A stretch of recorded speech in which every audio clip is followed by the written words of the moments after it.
नमस्कार, आप देख रहे हैं 4 PM। मैं हूं आपके साथ सिमरत।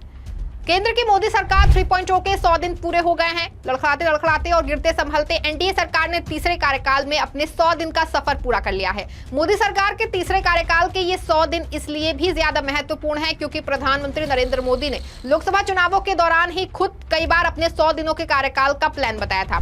पीएम मोदी ने बार बार ये दोहराया था कि उन्होंने 100 दिनों का रोड मैप पहले से ही तैयार रखा है और वे कई बड़े फैसले अपने तीसरे कार्यकाल में लेने वाले हैं। ऐसे में अब जब पीएम मोदी के तीसरे कार्यकाल के 100 दिन पूरे हो चुके हैं, तब ये जानना और समझना बहुत जरूरी हो जाता है कि क्या इन 100 दिनों के कार्यकाल में मोदी सरकार ने क्या कुछ नया और क्या बड़ा दिखाया है। क्या मोदी सरकार अपने मिशन, अपने वादों पर खरी उतरी है या फिर सिर्फ हवाई बातें ही की है।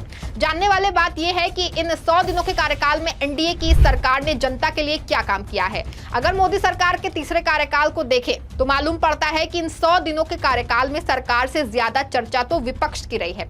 प्रधानमंत्री नरेंद्र मोदी से ज्यादा चर्चा हो रही है नेता प्रतिपक्ष राहुल गांधी की। अगर कुल मिलाकर कहें तो एनडीए सरकार के तीसरे कार्यकाल के इन 100 दिनों में विपक्ष मोदी सरकार पर पूरी तरह से हावी दिख रहा है, क्योंकि जैसी सरकार पिछले 2 कार्यकालों में पीएम मोदी ने चलाई थी, इस बार ना तो वैसी सरकार है और ना ही पीएम मोदी उस तरह से सरकार को चला पाएंगे। ये बात इन 100 दिनों के कार्यकाल में पूरी होती हुई दिखाई दे रही है, क्योंकि इन 100 दिनों में लोकसभा में पूर्ण बहुमत होने के बावजूद मोदी सरकार अपने कई बिलों को पास नहीं करा पाई और उल्टा उसे अपने बिल को वापस तक लेना पड़ गया। वहीं जिस वक्त वक्फ बोर्ड संशोधन बिल को मोदी सरकार अपना एजेंडा मानकर चल रही थी, उस बिल को भी लोकसभा में बहुमत होने के बाद भी पास नहीं करवा सकी और उसे जेपीसी के पास भेजना पड़ा, जिसमें कहीं ना कहीं विपक्ष ने ही सरकार पर दबाव बनाया। इसके आगे मोदी सरकार को झुकना पड़ गया, जबकि समान नागरिक संहिता यानी कि यूसीसी तो ठंडे बस्ते में ही चला गया। वहीं जातिगत जनगणना इन 100 दिनों के कार्यकाल में ही मोदी सरकार के लिए सबसे बड़ी चुनौती बना हुआ है। इस मुद्दे पर मोदी सरकार विपक्ष के साथ साथ अपनों के हमलों से भी घिरी हुई है। तो वहीं इस बार मोदी सरकार के सामने सबसे बड़ी चुनौती ही है एक मजबूत विपक्ष। पिछले 2 बार के कार्यकाल में मोदी सरकार के सामने विपक्ष काफी कमजोर था, क्योंकि उनके पास पर्याप्त सीटें नहीं थी। लेकिन इस बार हालात 2014 और 2019 के कार्यकालों से बिल्कुल विपरीत है। इस बार विपक्ष मजबूत है और अभी तक एकजुट भी दिख रहा है। इसकी झलक एनडीए सरकार के 100 दिनों के कार्यकाल में भी देखने को मिल रही है। एक मजबूत विपक्ष की ये ताकत रही है कि मोदी की इस खिचड़ी सरकार को उसके आगे झुकना पड़ा, क्योंकि एक और विपक्ष एकजुट और मजबूत है, वहीं दूसरी ओर पीएम मोदी और अपने एनडीए के सहयोगियों के सहारे तीसरी बार प्रधानमंत्री की कुर्सी तक पहुंचे हैं। यही कारण है कि बैसाखियों पर टिकी सरकार पर मजबूत विपक्ष पूरी तरह से हावी दिख रहा है, जो सदन से लेकर सड़क तक देखने को मिल रहा है। बेशक इन 100 दिनों के अपने कार्यकाल में एनडीए सरकार 3.0 ने किसानों से लेकर मिडिल क्लास तक को रिझाने का प्रयास किया है, क्योंकि तीसरे कार्यकाल का बजट भी सरकार द्वारा पेश किया जा चुका है। इस बजट के जरिए मोदी सरकार और बीजेपी ने अपने सहयोगियों से लेकर किसानों और मिडिल क्लास को रिझाने का प्रयास किया है। हालांकि ये रुझान सिर्फ एक प्रयास ही है। लोकसभा चुनाव के परिणामों से मिले झटके को देखते हुए मोदी सरकार ने इस बार किसानों को रिझाने का पूरा प्रयास किया है। सरकार ने सबसे पहले किसान निधि के तहत 17वीं किश्त जारी की थी। इसके कुछ दिनों के अंदर ही कई फसलों की एमएसपी बढ़ाने का भी फैसला किया। बेशक सरकार के नतीजों को हरियाणा विधानसभा चुनावों के चलते एक चुनावी दाव के तौर पर देखा गया, जो कि कहीं ना कहीं बीजेपी का माइंडसेट था भी। लेकिन इन प्रयासों के बावजूद किसानों की एमएसपी को लेकर जो प्रमुख समस्या है और जो उनकी मांग है, उसे अभी तक सरकार ने पूरा नहीं किया है। यही कारण है कि किसान अभी तक मोदी सरकार और बीजेपी से नाराज हैं। इसके अलावा तीसरे कार्यकाल की पहली कैबिनेट बैठक में सरकार की ओर से प्रधानमंत्री आवास योजना के अंतर्गत 3 करोड़ अतिरिक्त घर बनाने का प्लान जो है वो ऐलान किया गया था। वहीं सरकार ने बजट के जरिए मिडिल क्लास को भी कुछ राहत देने की कोशिश की। इनकम टैक्स के स्लैब को 3 लाख से लेकर 7 लाख तक कर दिया गया था। वहीं जो नई टैक्स रिजीम में आना चाहता है, उसके लिए छूट को 50,000 से बढ़ाकर 75,000 कर दिया गया था। हालांकि टैक्स पेयर्स की सरकार से जो उम्मीद थी, उस पर पूरी तरह से पानी फेर दिया गया, क्योंकि सरकार ने उन्हें कोई राहत नहीं दी। इसके अलावा अपने 100 दिनों के कार्यकाल में सरकार ने उन कामों को भी आगे बढ़ाया जिन्हें अपने पिछले टर्म में शुरू किया था। जैसे कि अब जब देश में अब आईपीसी और सीआरपीसी का दौर खत्म हो गया है, इसकी जगह भारतीय न्याय संहिता, भारतीय नागरिक सुरक्षा संहिता और भारतीय साक्ष्य अधिनियम लागू कर दिया गया है। इसके ऊपर राजद्रोह जैसे कानून को भी खत्म करके देशद्रोह को जगह दी गई है।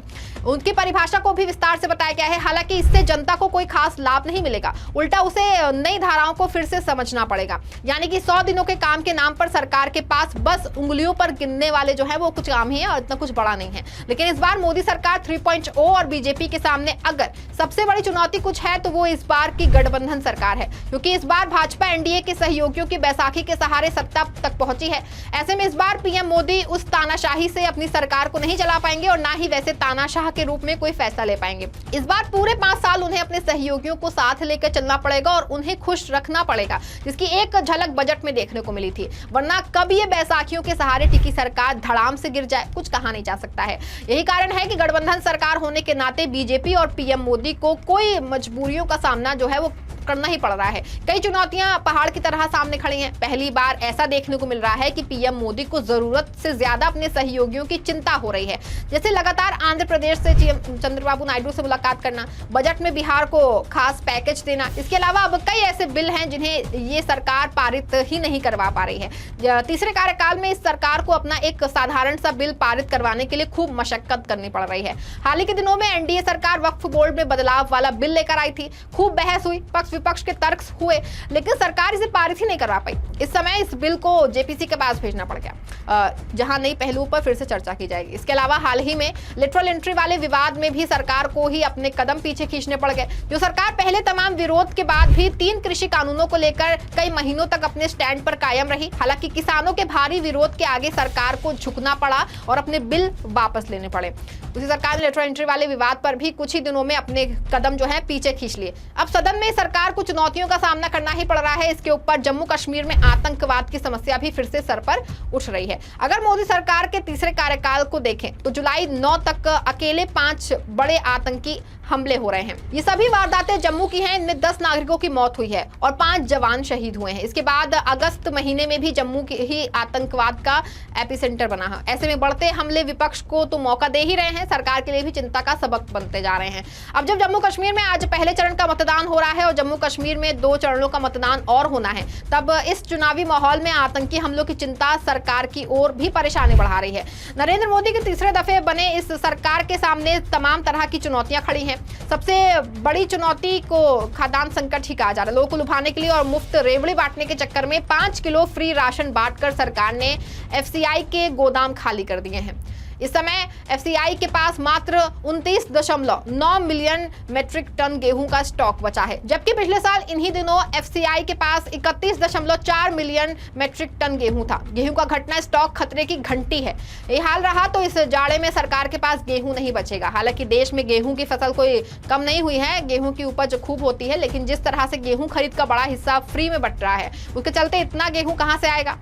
उधर पंजाब के किसानों में एमएसपी के मुद्दे पर सरकार को खूब झटका लग रहा है। उत्तर प्रदेश गेहूं उत्पाद में अव्वल रहता है। कुल गेहूं उत्पाद का 32.4% हिस्सा इसी प्रदेश से आता है। फिर भी सरकार पूरी खरीद नहीं कर पा रही है, जिसके चलते खाद्यान्न संकट एक बड़ी समस्या बन गया है। वहीं विदेश नीति पर भी मोदी सरकार मुश्किलों में पड़ सकते हैं। तीसरे कार्यकाल में प्रधानमंत्री पहले तो रूस गए और फिर यूक्रेन पहुंच गए। ये बात रूस के राष्ट्रपति पुतिन को पसंद नहीं आई, इसलिए सफाई देने एनएसए अजित डोभाल पुतिन से मिलने मॉस्को गए, क्योंकि अगर पुतिन नाराज हो जाते तो तेल का गंभीर संकट आ जाता। वहीं बांग्लादेश में बगावत ने मोदी सरकार को हतप्रत कर दिया है। भारत की खुफिया एजेंसियों को भनक तक नहीं लगी और भारत के बैंकयार्ड बांग्लादेश में प्रधानमंत्री शेख हसीना को देश छोड़ना पड़ गया। भारत का काफी पैसा बांग्लादेश से लगा है। बांग्लादेश से भारत में चावल आता है, इसीलिए भारत में कृषि उपज के बूते ही भारत का खाद्य संकट हल होगा। इसलिए मोदी सरकार की कोशिश है कि किसानों को नाराज ना होने दिया जाए। कुल मिलाकर अगर मोदी सरकार 3.0 के 100 दिनों के कार्यकाल को देखें तो जैसे पीएम मोदी ने चुनावों के वक्त कहा था कि 100 दिनों का रोड मैप पहले ही तैयार रखा है,